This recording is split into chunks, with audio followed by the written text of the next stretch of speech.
घर में पैदा होकर मुसलमान नहीं बनता, पंडित घर में पंडित होकर वो तो पंडित होता है। हमारे अंदर से कौन सी कमी हो गई कि जो हमसे फख्र करते थे मिलने में, आज हमसे वो दुश्मनी निभा रहे हैं। तो कोई काम मुश्किल नहीं है, हमें अपना सुधार करना पड़ेगा। इस्लाम का मानने वाला सबसे पहला तो सच्चा हो, इंसाफ पसंद हो, धैर्य हो, सब्र हो, इन्नल्लाह और सब्र से काम करता रहे।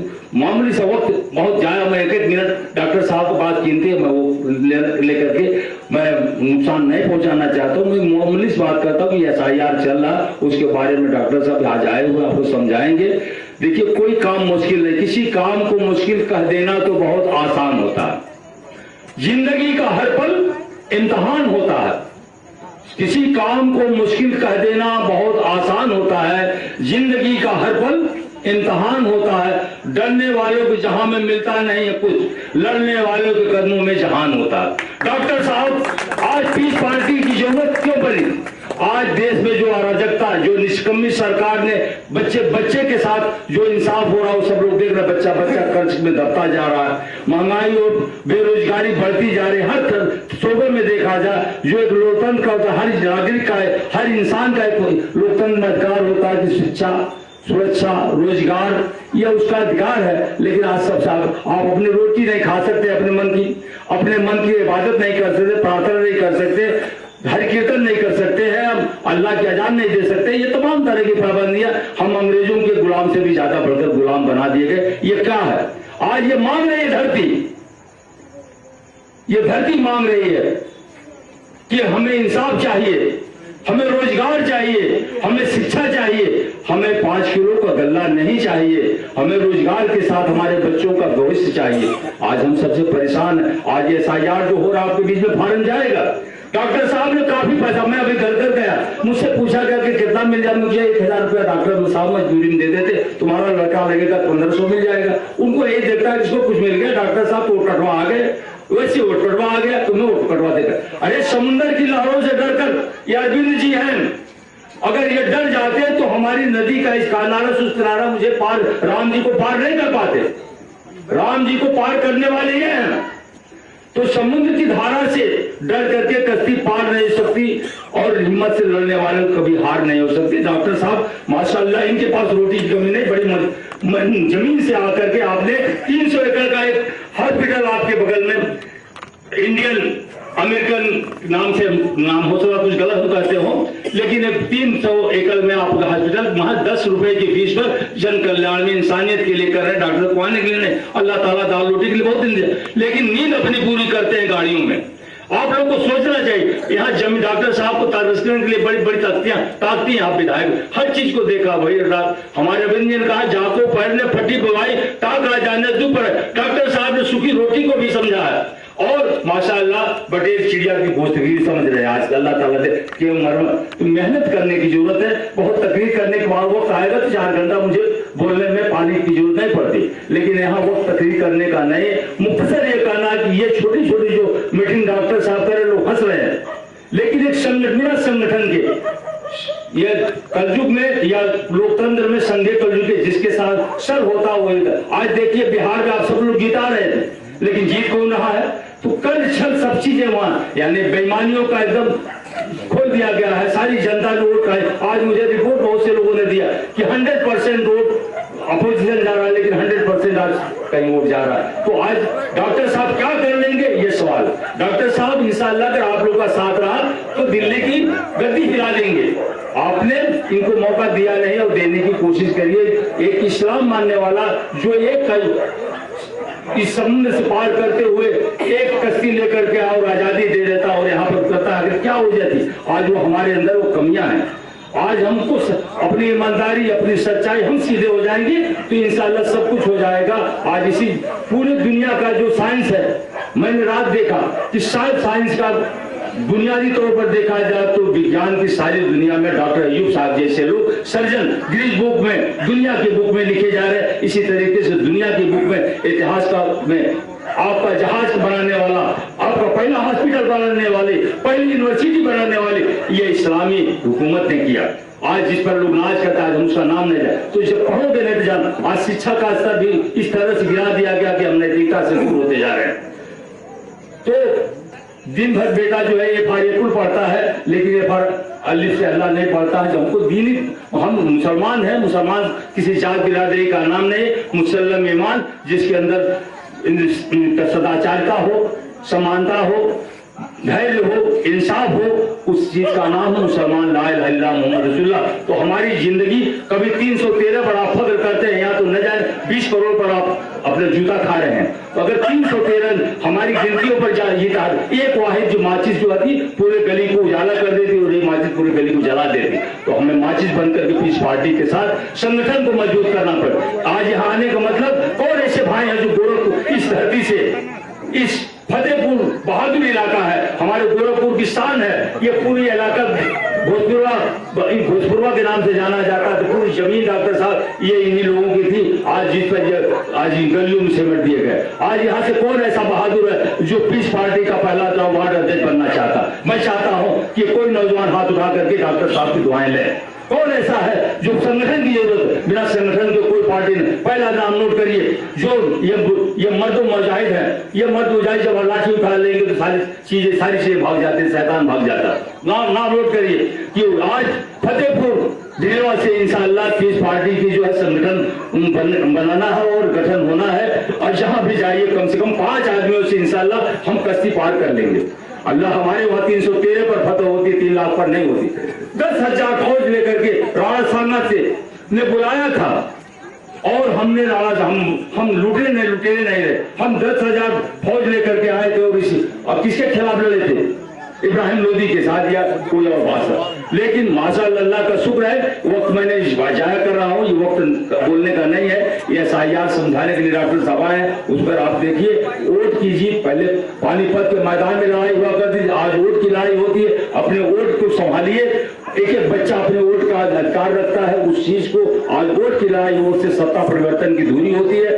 वोटर जो होता है सत्ता, ये हमारी कमजोरी है कि हम जो अपने प्रतिनिधि चुने वो कब तक शिक्षित हो, समाजित हो, राजनीतिक हो और साफ सुथरे। आज तो हम बाहुबलियों को चुनते हैं जिसका वजह तक हाथ जोड़े आता घुसाने के बाद। तो अरविंद जैसे लोगों को आप पहचानिए कि अरविंद एक किसान का बेटा आपके सामने है। लालचंद निषाद इनके परिवार से रहे, जो बहुत दिन तक काम करते हैं। और अब बहुत मैंने वक्त लिया, इसके लिए मैं माजरत चाहते हुए जो कुछ बोला हूँ उसमें गलती से माफी चाहूंगा। ये बात बोलने की नहीं है, लेकिन संगठन यहाँ जरूर बनना चाहिए। बादल साहब से मैं कहूंगा, गिनती गिनाने से कुछ फायदा नहीं, 50 मीटिंग करिए, लेकिन 50 में से 5 चुन करके हार्वेस्टर बनाए तो संगठन मजबूत हो। जब तक संगठन नहीं होगा पार्टी आगे नहीं बढ़ेगी। और रहता शायद तमाम लोग मैं यही कहूंगा कि संगठन पर मजबूती नहीं, हाथ बहुत छोड़ी। मैं सुन रहा हूँ, मैं फिर सुन रहा हूँ, मैं कूद रहा हूँ। ये कहने का मौका मुझे मिलेगा, आपको अच्छा लगे बुरा लगे, लेकिन संगठन से आगे बढ़ता। डॉक्टर साहब को मजबूत करना तो संगठन को मजबूत करना। आप यहाँ से 2 बड़े नाम लिखिए, बादल साहब इनका नाम लिखिए। और इन्हें वक्त जाया किया है, मुझे ये गलत मैं बोल रहा हूँ, लेकिन आज इसकी जरूरत है। साहियात समझिए आप और अपने एक वोट की समझदारी को रखिए। डॉक्टर साहब भी आपको डिटेल बताएंगे इंशाल्लाह। डॉक्टर साहब बोल लें, उसके बाद नाम। हाँ, मोहतरम हाजी मकबूल साहब, बाकी लोग पीछे से नाम लिख रहे हैं, मोबाइल नंबर। आपने सबसे पहले लब्बैक कहा, ये सच्चाई है हाजी मकबूल साहब के एक लफ्ज कि चाहे जितनी लच्छेदार तकरीरें हो जाएं, अगर संगठन नहीं है और अपने जमात में हम नहीं हैं, अपने कायद के पीछे नहीं है, तो न उस कायद की इज्जत होगी न उस जमात की इज्जत होगी। ये दुनिया का फलसफा है। और जिसने इस हिकमत को समझ लिया, तादाद भले कम है, बदन पे लिबास भले कम है, लेकिन आज वो हुकूमत में हिस्सेदार है या हुकूमत के ऐवानों में है। मेरे अजीज, मैं समझ रहा हूं हवा तेज है, सर्दी है, और भाई नसीम संसारी साहब भी यहाँ मौजूद है, उनका भी इस्तकबाल। और मैं सबसे फिर से मैं इस्तकबाल करता हूं जो लोग यहाँ बैठे हैं। सामने बैनर है, आपको सवालात करना है, पूछना है, जो मशवरा देना है। डॉक्टर साहब बैठेंगे, ये वही डॉक्टर अयूब है कि जब 10 फरवरी 2008 को जब ऐलान किया कि इस जमीन पर, इस धरती पर सारी ताकतें उस वक्त जेर कर दी जाएंगी अगर हमारे पास अपना सियासी कुव्वत नहीं होगा, सियासी ताकत नहीं होगी, तो बज़ाहिर हम IAS, IPS, doctor, engineer, building, मकान हाजी, नमाजी, काजी, गाजी, महल सब कुछ होते हुए भी हम अपने मुल्क में अपना पता पूछ रहे होंगे। आज वो वक्त आ गया। उस वक्त इसी गोरखपुर की सरजमीन पर लाखों लाख लोगों ने मंच लगाकर डॉक्टर अयूब साहब का इस्तकबाल किया था और आज भी वो कारवां चल रहा है। इस्तकबाल करने वाले मायूस हुए हैं, डॉक्टर अयूब मायूस नहीं हुआ, आज भी मैदान में है। चाहे वो 50 लोगों की तादाद हो, 100 लोगों की तादाद हो, 1000 हो, डॉक्टर साहब ने फैसला किया कि हर जुमे के दिन हम गोरखपुर के साथियों के साथ 50, 100, 10, 20 तमाम लोगों के साथ बैठेंगे और इंशाअल्लाह वो बैठक का कारवां शुरू हो चुका है। हर जुमेरात में हम लोग किसी न किसी जगह पर जरूर बैठते हैं। कभी शाही साहब जिम्मेदार हो जाते हैं, कहीं हमारे फैजी साहब हो जाते हैं, कहीं मकसूद भाई हो जाते हैं और ये सब नसीम भाई के रहमो करम है कि सबको पिरो कर लेकर चल रहे हैं। मेरे अजीज, उसी कड़ी का आज हिस्सा है कि हर जुमे के दिन इंशाअल्लाह बाद नमाज इशा डॉक्टर साहब आपके शहर में, आपके हमारे अपने जिले में रहते हैं। आइए, क्योंकि मैं आपकी बेचैनी समझ सकता हूं। हम लोग 7:30 ही बजे, 7:15 बजे प्रोग्राम शुरू कर दिया था और बैठक शुरू कर दिया था। हमारे बीच में पीस पार्टी के कुल सदर आली जनाब डॉक्टर अयूब साहब, आपके चहीते, आपके शानदार सर्जन कंवल साहब, बहुत सारे लोग बहुत करीब से जानते होंगे। मैं उन्हें माइक दूं, मैं चाहता हूं कि जोरदार तालियों से एक बार आप इस्तेमाल कर दें और मैं तो चाहूंगा कि अगर आप चाहें तो नारों से इस्तेमाल करिए। नारा होना चाहिए भाई, डॉक्टर अयूब जिंदाबाद, पीस पार्टी जिंदाबाद, दोनों हाथ उठा के जिंदाबाद जिंदाबाद, दो हाथ उठा के डॉक्टर अयूब जिंदाबाद, पीस पार्टी जिंदाबाद, अपनी कयादत जिंदाबाद, सबकी हिफाजत जिंदाबाद। आपके सामने डॉक्टर साहब जोरदार तालियों से इस्तेमाल कर दें।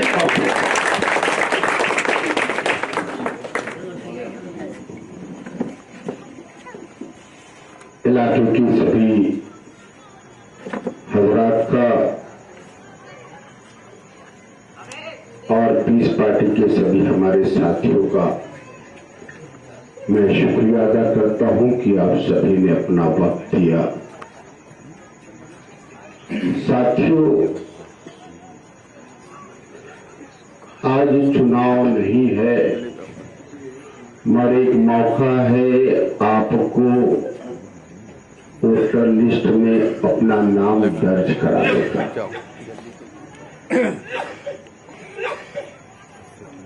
इससे ये मौका पहली बार मेरी जानकारी में है, आजादी के बाद से है। ये SIR पहले शायद कभी नहीं हुआ है। SIR का फुल फॉर्म है special intensive revision of vote. पहले वोटर लिस्ट का रिवीजन होता था, बढ़ाया जाता था, घटाया जाता था। इस बार नए सिरे से वोटर लिस्ट बनाया जा रहा है और जो लोग भी इसमें हिस्सा नहीं लेंगे, चाहे वो कितनों दिनों से वोटर लिस्ट में हो, नाम उनका इस देश के नागरिक हो, उनका नाम वोटर लिस्ट में नहीं दर्ज होगा। अगर वोटर लिस्ट में नाम रहेगा भी तो कट जाएगा, वो वोट नहीं दे पाएंगे। मगर मुस्लिम समाज के लिए ये एक बहुत अहम दस्तावेज है। जब से 2019 में CAA लागू हुआ है, नागरिकता संशोधन कानून पास हुआ है, जिसमें सिर्फ इस देश के मुस्लिम समाज को ये बताना पड़ेगा, साबित करना पड़ेगा कि वह इस देश का नागरिक है और किसी मजहब के लोगों को नहीं, हिंदू, सिख, ईसाई, पारसी, बुद्धिस्ट, जो दूसरे मजहब के मानने वाले हैं, उनको अपनी नागरिकता साबित नहीं करनी है, तो आप इस देश के नागरिक हो जाएंगे, वोटर लिस्ट में नाम हो जाएगा, तो एक अहम दस्तावेज हो जाएगा। CAA अभी NRC इसके बाद चलेगा। NRC चलेगा तो जो इस देश का नागरिक नहीं होगा उसे उसका हक इस देश पर नहीं रह जाएगा। मतलब ये है कि उसका घर, कारोबार, दुकान, खेती बाड़ी, वो सारी उसकी सरकार की हो जाएगी, जो देश का नहीं होगा। वो विदेशी संपत्ति हो जाएगी। चाहे वो आपके नाम से घर हो, खेती हो, कितने दिनों से, इससे कोई मतलब नहीं है। इसलिए मुस्लिम समाज के लिए खास तौर पर बहुत अहमियत रखता है और शायद मुस्लिम समाज इससे वाकिफ नहीं है। इसलिए ये 4 दिसंबर तक चलेगा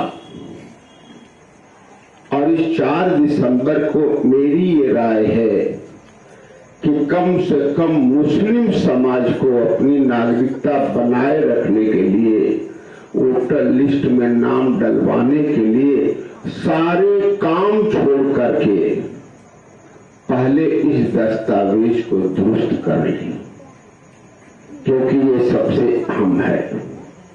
एक तो अपनी नागरिकता साबित करने में आपको जरूरत पड़ेगी, दूसरे और पिछड़े दलित को, हिंदू भाइयों को नागरिकता साबित करने की जरूरत नहीं है, सिर्फ मुस्लिम समाज को। ये देश का आज कानून बन गया है जो हमारे संविधान के खिलाफ है और इस कानून के खिलाफ पीस पार्टी 2019 से ही सुप्रीम कोर्ट में मुकदमा लड़ रही है, अभी मुकदमा चल रहा है, मगर ये लागू हो गया है। तो ये बात हम सभी आपके बीच करने आए हैं और किसी को फिक्र नहीं है।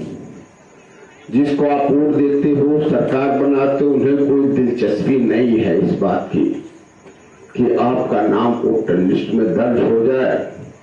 दूसरा फायदा इससे ये है कि आपको अख्तियार रहेगा हुकूमत बनाने में हिस्सेदार बनने का। शायद मुस्लिम समाज में ये गलतफहमी है, खासतौर पर मुस्लिम समाज में, कि उससे क्या फर्क पड़ता है, वोट एक नहीं देता क्या फर्क पड़ता है, अगर वो पार्टी में नहीं रहता तो क्या फर्क पड़ता है, सियासत नहीं करता तो क्या फर्क पड़ता है। नहीं, जो आज मुस्लिम समाज पर खास तौर पर जो दुश्वारी हो रही है, परेशानी हो रही है, जो उनके साथ नाइंसाफी हो रही है, जो मस्जिद, मदरसे, खानकाहों पे, मजारों पर जो बुलडोजर चल रहा है, मुस्लिम समाज के साथ जो फर्जी मुकदमे हो रहे हैं, मॉब लिंचिंग हो रही है, व्यापार करना उन्हें मुश्किल हो रहा है, ये सारी चीजें सरकार फैसला करती है और ये सरकार आपके वोट से बनती है। जिन लोगों ने अपने वोट की ताकत को समझ लिया है वो कौमें तरक्की कर गई है, तो जो कौमें नहीं समझी हैं वही तबाह बर्बाद हैं।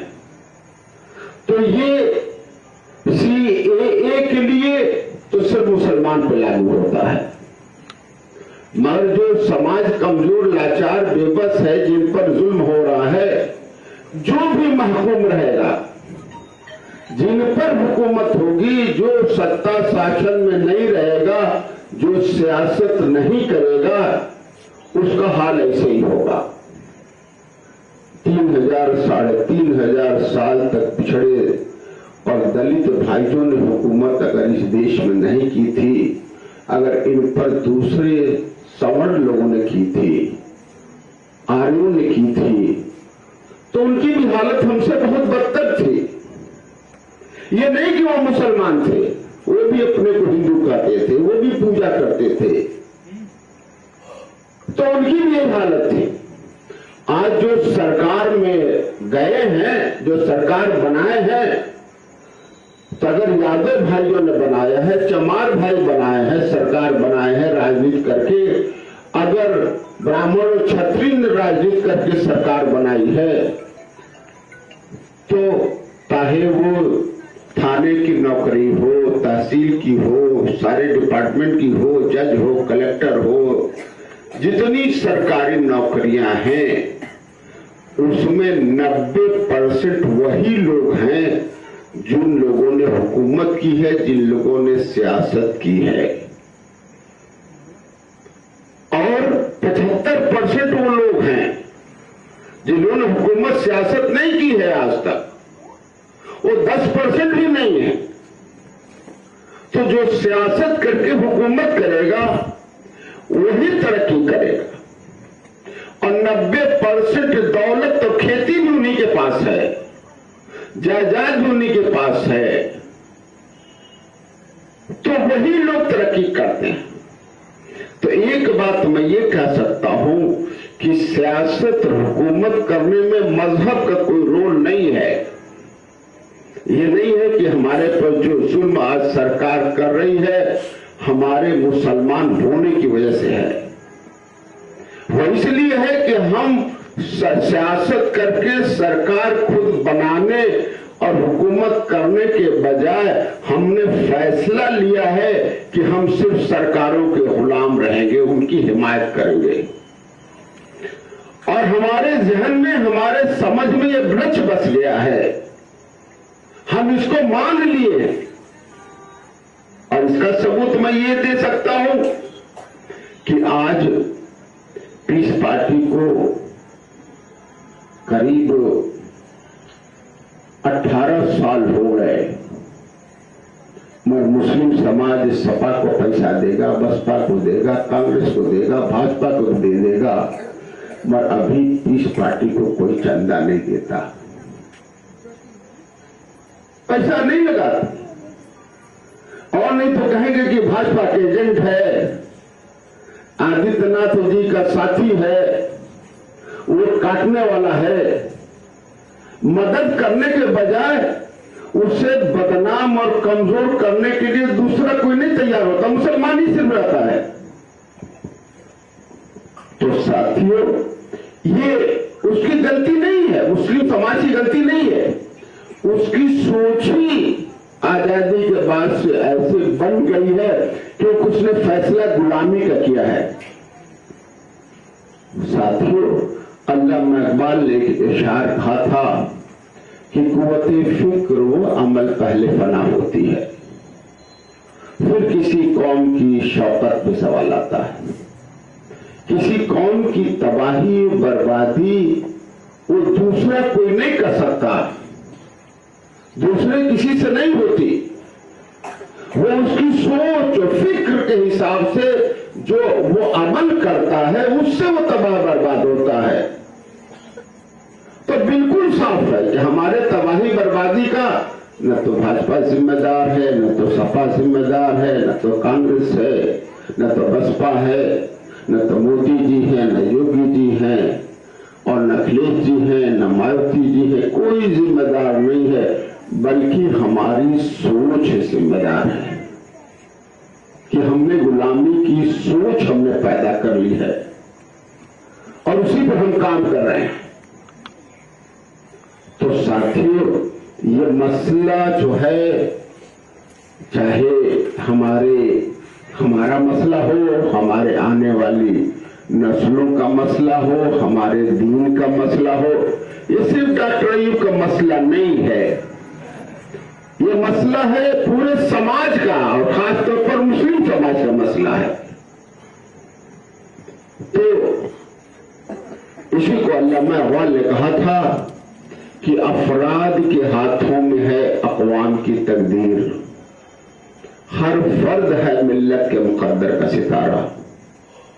किसी भी समाज का उसकी तकदीर उसके लोगों के हाथ में है, और और हर फर्द जो है उस समाज की तकदीर का सितारा है, उसको बनाता है।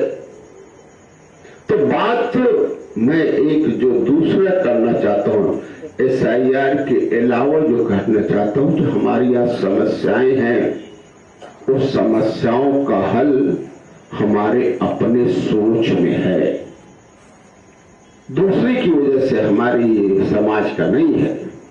हमारे बच्चे, आप कहते हो कि हमारे बच्चों को नौकरी नहीं मिलती, सारे मजदूर बन रहे हैं, कोई यहां मजदूरी कर रहा है, कोई बंबई सऊदी में जाके मजदूरी कर रहा है, कोई कलकत्ता में कर रहा है, कोई दिल्ली कर रहा है, अलग अलग शहरों में मजदूरी कर रहे हैं।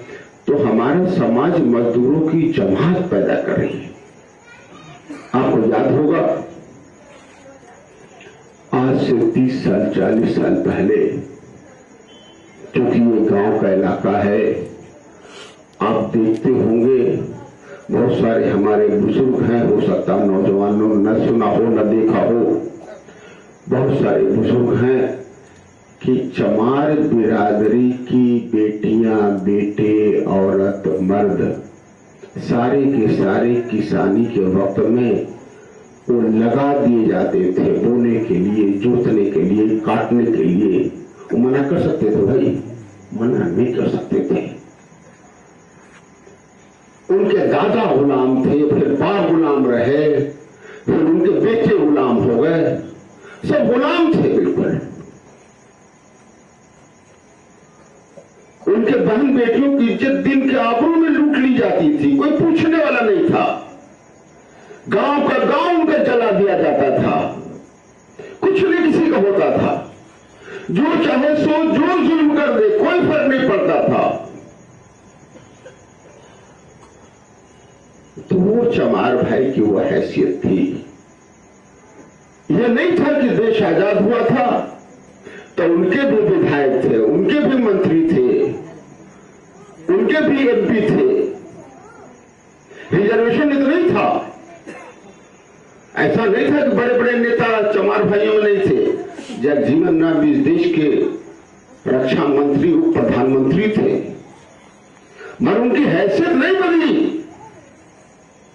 सारे MLA, चमार, MP, MLA मिल करके उनकी हैसियत नहीं बना पाए।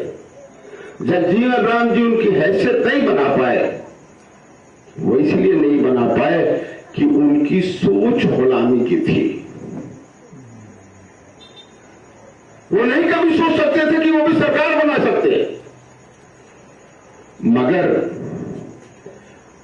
अंबेडकर जी की मेहनत, काशीराम जी की मेहनत, जिस तरह से हम लोग आपके बीच बैठे हैं ना, पूरी जिंदगी काशीराम जी अपने समाज को इसी तरह से बताते रहे, क्योंकि वो जानते थे कि सोच है, बदलनी पड़ेगी।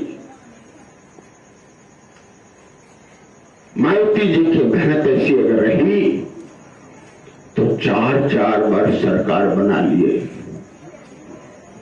जिससे आदमी बगल में बिठाना, दूर कुर्सी पे जो बैठ नहीं सकता था, जिसके छूने से लोग नापाक हो जाते थे, जिसकी परछाई से लोग नफरत करते थे, वो आज ब्राह्मण समाज के लोग, क्षत्रिय समाज के लोग, मुस्लिम समाज के लोग, बड़े बड़े लोग मायावती जी के पैर छूने के लिए मजबूर होते थे। साथियों, ये है सियासत और संगठन। तब उन्होंने अपने एक संगठन बना ली, उन्होंने राजनीति के सोच पैदा की। अगर चमार भाइयों ने काशीराम जी की मदद न की होती, सहयोग न किया होता, पैसा और अपने मेहनत न की होती, तो समाज की हालत क्या बदलती? उस समाज की हालत नहीं बदलती कभी। तो इसमें फायदा काशीराम जी का नहीं हुआ, इसमें फायदा अंबेडकर जी का नहीं हुआ, मायावती जी का नहीं हुआ, फायदा हुआ उस पूरे समाज का। और उसी समाज का जगह आज मुसलमान ले रहा है, उसी समाज का जगह मुसलमान ले रहा है। इसके साथ कुछ भी हो जाए कोई पूछने वाला नहीं। आज अगर सरकार ये हुक्म दे दे कि गोरखपुर जिले की सारी मस्जिद मदरसे सारे बंद कर दिए जाए, बुलडोजर से गिरा दिए जाए, तो कोई मुसलमान बोलेगा भाई? किसी की हैसियत है? चाहे जो कर दे, किसी का एनकाउंटर कर दे, कल सुबह आकर के किसी का घर बुलडोजर से गिराने लगे, कोई पूछेगा भाई? सुप्रीम कोर्ट बोलता रहे कि बुलडोजर न चलाओ, मगर बुलडोजर रुको भाई। सरकार चलती है, हमने सरकार बनाई है, तो बात बिल्कुल साफ है। साथियों, आज बसपा सरकार में नहीं है, आज उसके एक भी एमएलए एमपी मंत्री नहीं है। जब मंत्री थे, उनके एमएलए एमपी थे तो जुल्म होता था, और आज कोई नहीं है। एक क्षत्रिय समाज का बेटा एक एमएलए है जो अपनी ताकत से जीता हुआ है, वरना कोई नहीं है बसपा का ताकत में। महाराज, किसी चमार भाई पर जुल्म नहीं हो सकता। आपके इबादत गाहों को सरकार चाहे तो जब चाहे गिरा दे, कोई बोलने वाला नहीं होगा। मगर अंबेडकर जी की मूर्ति हर चिट्टी चट्टी चौराहे पर सरकारी जमीन पर बनी हुई है कि नहीं बनी है भाई? बनी है ना? क्या सरकार में इतनी ताकत है कि अंबेडकर जी की मूर्ति को बुलडोजर से गिरा दे? क्या ताकत है भाई सरकार में? नहीं। अरे बोलो भाई, कहां से गई ताकत? 10% चमार भाई की आबादी, इस प्रदेश में मुस्लिम समाज के 20% आबादी, उसकी इबादत गाहों को, उसके मजारों को, मदारिस को जब सरकार चाहे जब चाहे गिरा दे, इतनी ताकतवर है। मगर उसके पास ताकत नहीं है कि एक आदमी की मूर्ति को भी गिरा दे, है कि नहीं? कहां से आ गई ये ताकत और कहां गई आपकी ताकत? ताकत का सोर्स कहां भाई? कहां है वो ताकत जिससे सरकार डर रही है, भाजपा की सरकार, और जिसके लिए चाहे कुछ भी कर दे? कहां कौन सी वो ताकत है? और वो ताकत है संगठन, वो ताकत है संगठन। जब आप संगठित रहोगे तो आप में ताकत है। ये नहीं है कि चमार भाई वोट नहीं देता था, क्यों? चमार भाई किसी संगठन में नहीं था, वो कांग्रेस के साथ था, दूसरे को सत्ता बना रहा था, तो अपना संगठन उसका नहीं था। साथियों, यही बात समझनी है कि अगर संगठन में आप नहीं रहोगे, जिस पार्टी को आप भाजपा के एजेंट कहते हो, वही पार्टी आपकी है, वही आपका संगठन है। अभी आपने चुनाव बीता है 2024 का। मेरी समझ से आप 90-95% समाजवादी पार्टी को वोट दिए हो, नहीं दिए हो भाई? अरे बोलो भाई, तो कहीं ईमानदारी से बोल के जाओ। दिए है ना? तो आपने यादव जी के संगठन को वोट दिया है, उनके साथ दिया है ना वोट। तो हमें आप बताओ कि इसकी मुसलमान की ताकत बढ़ी है कि कम हुई है? कम हुई। आपके इकट्ठा 90-95% है भाई, कम हुई। ताकत बढ़ी कम हुई है? और समाजवादी की ताकत और अखिलेश जी की और समाज में यादव जी की हैसियत बढ़ी है कि कम हुई है? लोग भाई, आप हमें बता दो। मेरा एक और अंदाजा है कि इस गोरखपुर लोकसभा के कम से कम 25% यादव भाजपा को दे दिए होंगे। सही है कि गलत है? सही है। अरे भाई, वो तो उनका संगठन तो है, 25% तो भाजपा को देती है वोट। तो यही बात आप समझते क्यों नहीं? अगर आप जान भी किसी को दे दोगे तो और कमजोर हो गया, जितनी ताकत रहेगी।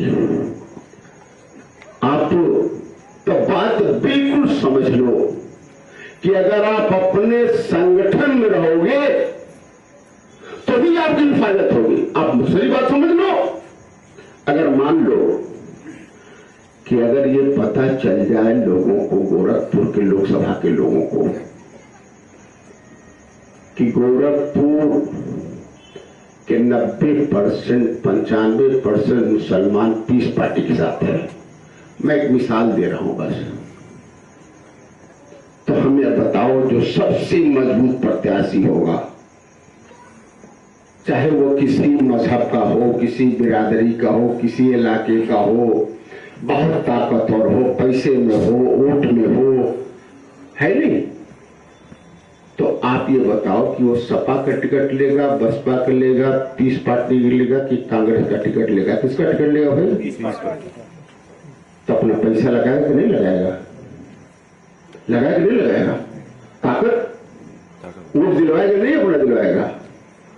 और डॉक्टर अयूब जिंदाबाद कहेगा, पीस पार्टी जिंदाबाद तो कहेगा। और आपकी लड़ाई थाने से, तहसील से, जिले में हर जगह लड़ेगा कि नहीं लड़ेगा? लड़ेगा कि नहीं लड़ेगा? और अगर जीत जाओगे अब तो हमें आप बताओ कि फिर इस जिले में आपके साथ जुल्म हो पाएगा? आप बताओ, किसी ने मदद की आपकी? किसी से कुछ कहना पड़ा? किसी से कुछ कहना नहीं पड़ा। आप हमें बताओ कि आज अगर हम जाएं अखिलेश जी से कहें कि अखिलेश जी पीस पार्टी से समझौता कर दीजिए और 403 सीट में कम से कम 50 हमें दे दीजिए, तो आज समझौता करेंगे पीस पार्टी से भाई? हैं? अरे अपने कार्यालय में हमें घुसने तक नहीं देंगे। कहेंगे जी पागल आदमी है, पूरा का पूरा मुसलमान हमारा दीवाना, हमारा गुलाम बनने के लिए तैयार है, जान दे रहा है, जिहाद कर रहा है, और ये कह रहे उसको पार्टनर बना लो। तो फिर तैयार होंगे? और अखिलेश हम कांग्रेस में जाए तो, और बसपा खा जाए तो कहेंगे कि जब मियाँ है वोट सब दे रहे हैं सपा को और ये आए हमसे समझौता करने, कोई देगा भाई? तो साथियों, हमारी भी औकात 2 कौड़ी हो गई और आपकी औकात भी 2 कौड़ी हो गई। तो इसके लिए कोई दूसरा जिम्मेदार तो है नहीं।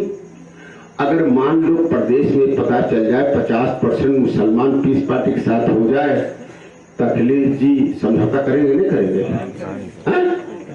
कांग्रेस अब बसपा, अरे हमारे घर का चक्कर लगाना शुरू कर देंगे दूसरे दिन, चलेंगे नहीं? तो प्रचार भी करेंगे, हमारा अपना वोट भी डलवाएंगे और हम चुनाव जीतेंगे तो सरकार में मजबूत भागीदार बनेंगे। तो ये कौन कर सकता है? डॉक्टर नहीं कर सकता क्या? कि आप करोगे? हमारे बस में है कुछ? तो साथियों, बात बिल्कुल साफ है। अब मैं, चूंकि बहुत सारे हमारे साथी मुसलमान भी हैं, मैं एक हदीस का मफ़हूम आपको बता दूं। तिरमिजी शरीफ की एक हदीस है, वो 2863 नंबर है उसकी। अगर आप लोग गूगल पर होगे तो डालोगे, तिरमिजी शरीफ की 2863 हदीस नंबर है। वो हारिस असरी रज़ियल्लाहु अन्हु उसके रावी हैं हदीस के। उसका मफ़हूम है कि हमारे नबी ने कहा, ऐ लोगों, मैं तुम्हें 5 चीजों का हुक्म देता हूं,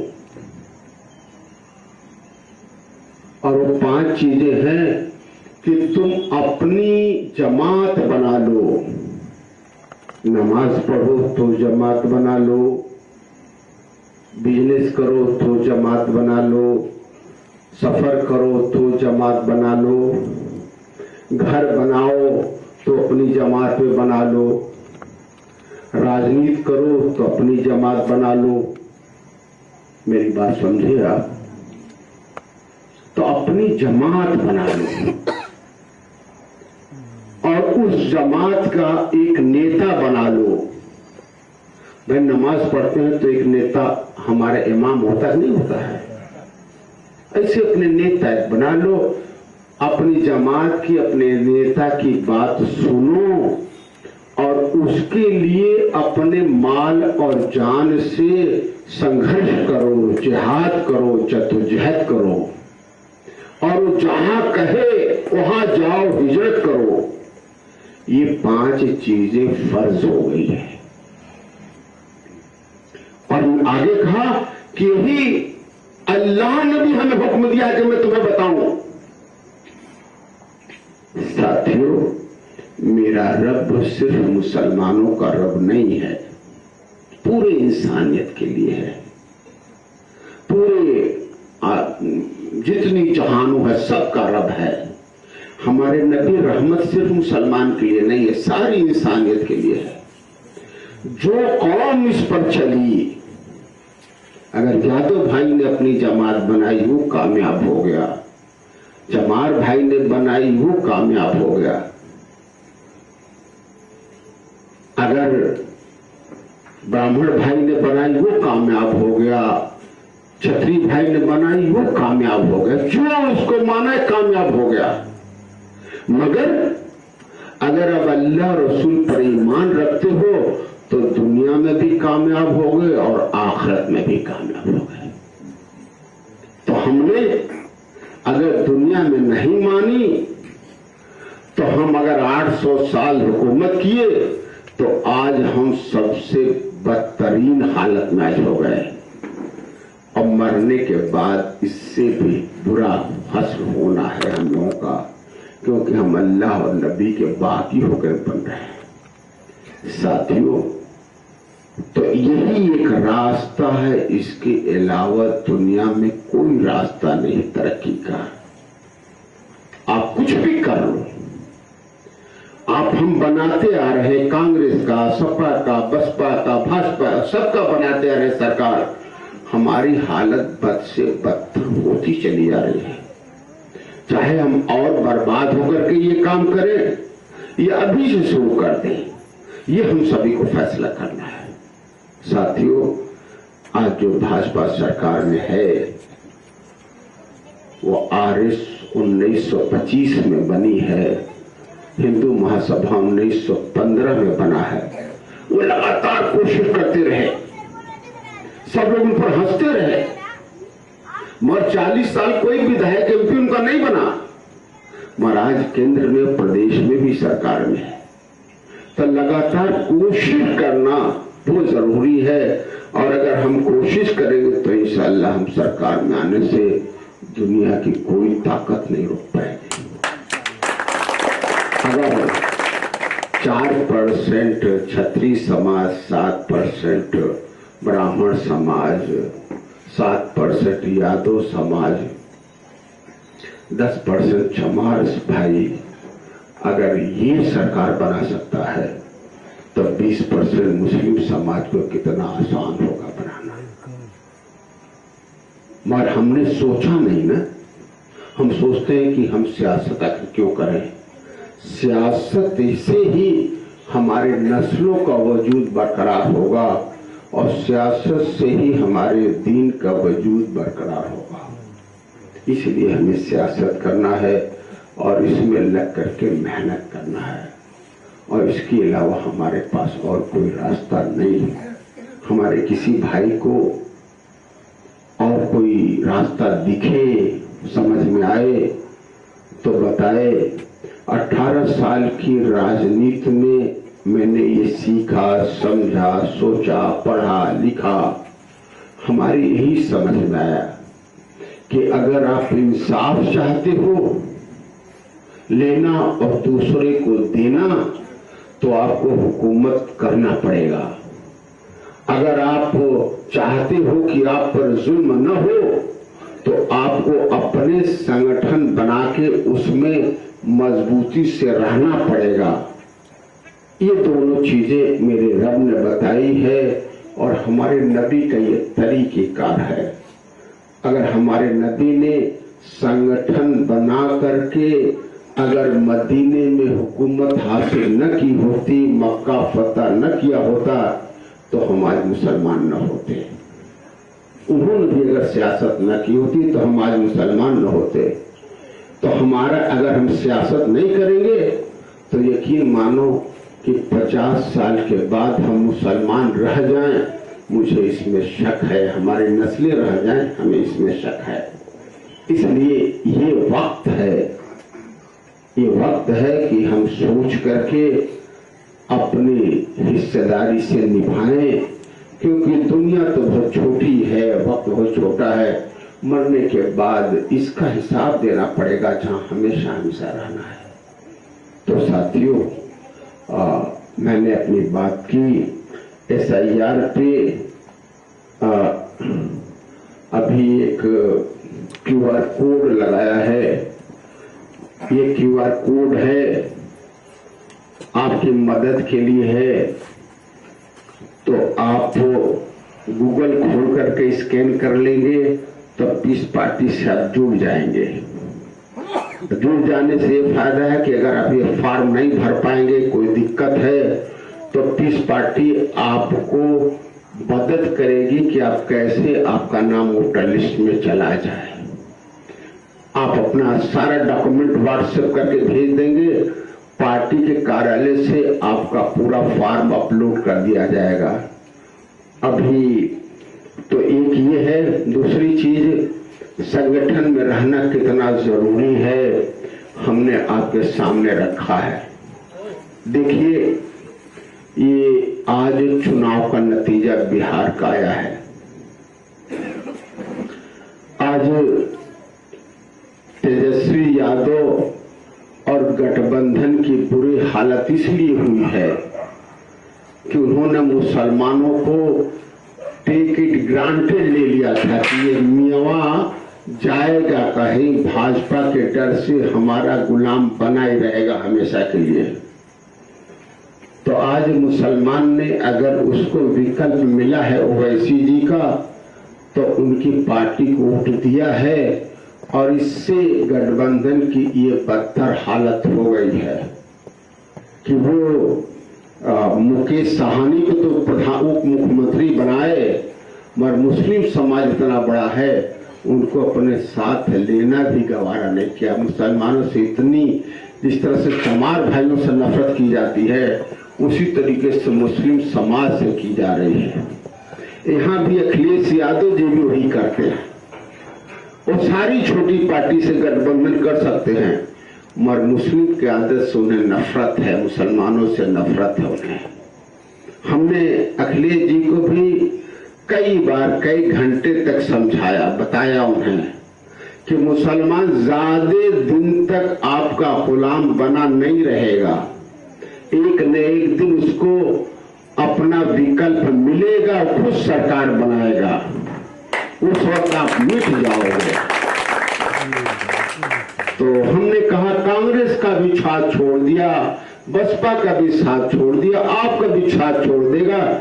इसलिए नहीं कि आपको बहुत पसंद करता है इसलिए आपको वोट देता है, वो विकल्प नहीं है। विकल्प बन जाएगा तो आपको छोड़ देगा। मैं समझता हूं कि अगर अखिलेश जी कांग्रेस को, बसपा को अगर समझ में नहीं आई, तो वहां तो कुछ 33-36 सीट मिली है, यहाँ शायद 10-15 भी मिलना सीट मुश्किल हो जाएगा। इसलिए अगर आप लोग नहीं करोगे, भाजपा को तो वैसे भी सरकार बननी है, अगर ये सब लोग लड़ेंगे तो फिर बननी रहेगी इनकी सरकार। अगर ये लोग चाहें, आप बताओ मुझे आप कि अगर सपा, बसपा, कांग्रेस और पीस पार्टी और सभी छोटी पिछड़े और दलितों की छोटी छोटी पार्टियों को 50 सीट ये लोग दे दें, तो क्या भाजपा जीत पाएगी भाई? तो ये भाजपा को हराने का नारा सपा, बसपा, कांग्रेस तीनों इसलिए देती हैं कि मुसलमान भाजपा से डर के उनका गुलाम बन जाए। कहीं नहीं कहते हैं, पिंजरे में बंद करने के लिए मुसलमान को कहते हैं देखो ये शेर काट लेगा, शेर खा जाएगा आपको। वही हालत हो रही है। मगर सब मिलकर चाहे तो भाजपा हार जाएगी, तो वो भाजपा को हराना नहीं चाहते, वो मुसलमानों का वोट डरा करके लेने की उन्हें साजिश है। इस साजिश को मुसलमान धीरे धीरे समझ रहा है। मैं समझता हूं कि 27 के चुनाव में मुसलमान उन्हें समझा देगा कि मुसलमान सोया है, वो बेवकूफ नहीं है, दीवाना नहीं है, बावला नहीं है। वो आपको आज बार समझा देगा इंशाअल्लाह। तो इसलिए सोचिए, आप हमें बता दो। एक और मिसाल देके अपनी बात खत्म करूंगा। आपकी मस्जिदें शहीद हो रही हैं, बुलडोजर चल रहा है, मदरसे मजार चल रहे, बोर्डेस हो रहा है। क्या अखिलेश जी बोल रहे हैं? आपके लिए संघर्ष कर रहे हैं? नहीं। मुसलमान का नाम लेने से परहेज कर रहे हैं। कर रहे नहीं? सारे मस्जिदों को गिरा दिया जाए, क्या बोलेंगे वो? कैसा दोष? अगर ये जुल्म है और जुल्म के खिलाफ बोल नहीं रहे, जुल्म में शामिल वो है, तो अपनी कोर्ट देकर और जालिम आप भी हो रहे हो। तो आप हमें बता दो। एक दूसरी बात बताऊं, कांग्रेस भी नहीं बोल रही है, राहुल जी भी नहीं बोल रहे हैं, मायावती जी भी नहीं बोल रही है। आप हमें बता दो कि अगर अंबेडकर की मूर्ति को बुलडोजर से गिराया जाए तो अखिलेश जी बोलेंगे कि नहीं बोलेंगे भाई? बोलेंगे? राहुल जी, मायावती तो बोलेंगे है कि नहीं? अब आप सोच लो, इससे आपकी मस्जिद गिरे अखिलेश जी नहीं बोलेंगे, कोई नहीं बोलेगा। मगर अम्बेडकर की मूर्ति एक अगर बुलडोजर से टूट जाए तो बोलेंगे ना? तो कैसी दोस्ती? कुछ नहीं, बिल्कुल नहीं। संगठन से दोस्ती। आप संगठन में रहोगे, आपकी गुलामी वो करेंगे जो आपको गुलाम समझते हैं। तो पहले ये आप समझ लो। तो अम्बेडकर जी से उन्हें प्यार नहीं है, न राहुल जी को और न अखिलेश जी को। उनके संगठन से प्यार है, डर रहे हैं उनके संगठन से। और आपका जब मजबूत संगठन हो जाएगा तो कैसे डरेंगे?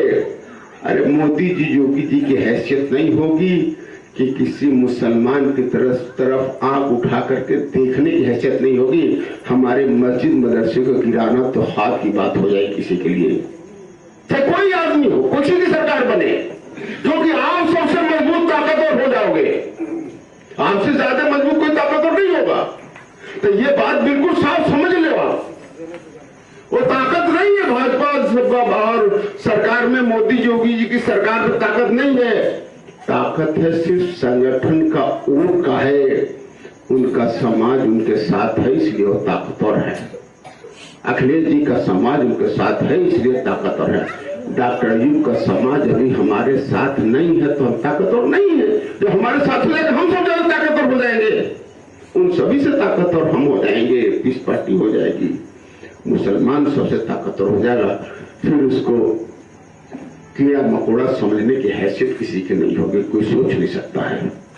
तो साथियों, यही बात मैं आप सभी के सामने रखने आया हूं कि आप सोचो, इस पर गौर फिक्र करो और इसके लिए क्या करना चाहिए हम सभी को, वो आप बताएं। जो कुछ बताना भी हो, मैं यही रिक्वेस्ट एक और करूंगा कि जो नौजवान हमारे साथी हैं वो व्हाट्सएप से जुड़ जाए और जो बुजुर्ग हैं वो भी अपना नाम दे दें, ताकि उनकी सरपरस्ती में हम लोग बेहतर काम कर सकें। आप सभी लोग आए, एक बार फिर आपका शुक्रिया अदा करते हुए अपनी बात को खत्म करूंगा और आपसे गुजारिश करूंगा कि कोई सवाल जहन में कुछ और हो पूछिए, बताएंगे इंशाल्लाह। आपको कोई मशवरा हो वो भी बताइए, उस पर इंशाल्लाह हम सभी अमल करेंगे। अल्लाह हाफ़िज़।